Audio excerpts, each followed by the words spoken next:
Assalamualaikum warahmatullahi wabarakatuh. Sayyidina Hussein, cucu Nabi Muhammad SAW yang terbunuh tragis pada 10 Muharram, lelaki itu berusia sekitar 58 tahun.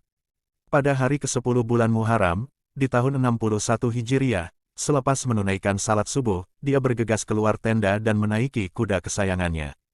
Pria itu menatap pasukan yang tengah mengepungnya. Mulailah dia berpidato yang begitu indah dan menyentuh hati, "Lihat nasabku. Pandangilah siapa aku ini, lantas lihatlah siapa diri kalian. Perhatikan apakah halal bagi kalian untuk membunuhku dan menciderai kehormatanku. Bukankah aku ini putra dari anak perempuan nabimu? Bukankah aku ini anak dari wasi dan keponakan nabimu, yang pertama kali beriman kepada ajaran nabimu? Bukankah Hamzah, pemuka para syuhada, adalah pamanku? Bukankah Ja'far, yang akan terbang dengan 2 sayap di surga, itu pamanku? Tidakkah kalian mendengar kalimat yang viral di antara kalian bahwa Rasulullah berkata tentang saudaraku dan aku, keduanya adalah pemuka dari pemuda ahli surga? Jika kalian percaya dengan apa yang aku sampaikan, dan sungguh itu benar karena aku tak pernah berdusta. Tapi jika kalian tidak mempercayaiku, maka tanyalah Jabir bin Abdullah al-Ansari, Abu Sa'id al-Khudri, Sa'al bin Sa'd, Zaid bin Arqam dan Anas bin Malik, yang akan memberitahu kalian bahwa mereka pun mendengar apa yang Nabi sampaikan mengenai kedudukan saudaraku dan aku. Tidakkah ini cukup menghalangi kalian untuk menumpahkan darahku?" Kata-kata yang begitu eloknya itu direkam oleh Tarikh at-Tabari dan Al-Bidayah wan Nihayah. Namun mereka yang telah terkunci hatinya tidak akan tersadar. Pasukan yang mengepung atas perintah Ubaidullah bin Ziyad itu memaksa pria yang bernama Husain bin Ali itu untuk mengakui kekuasaan Khalifah Yazid bin Muawiyah. Tidakkah ini menjadi pelajaran bagi kita semua bahwa pertarungan di masa khilafah dulu itu sampai mengorbankan nyawa seorang cucu Nabi Shallallahu Alaihi Wasallam?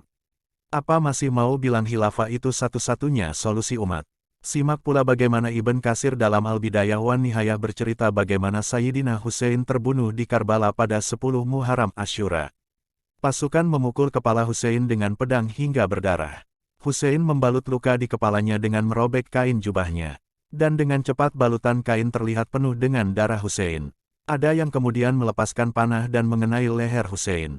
Namun beliau masih hidup sambil memegangi lehernya menuju ke arah sungai karena kehausan. Samir bin Ziljausan memerintahkan pasukannya menyerbu Husain. Mereka menyerang dari segala penjuru. Mereka tak memberinya kesempatan untuk minum. Ibn Katsir menulis, yang membunuh Husain dengan tombak adalah Sinan bin Anas bin Amr Nahai. Dan kemudian dia menggorok leher Husain dan menyerahkan kepala Husain kepada Khawali bin Yazid.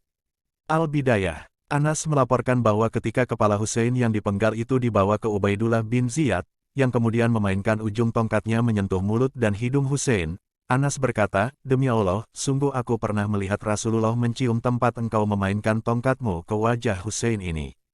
Ibn Katsir mencatat 72 orang pengikut Husain yang terbunuh hari itu.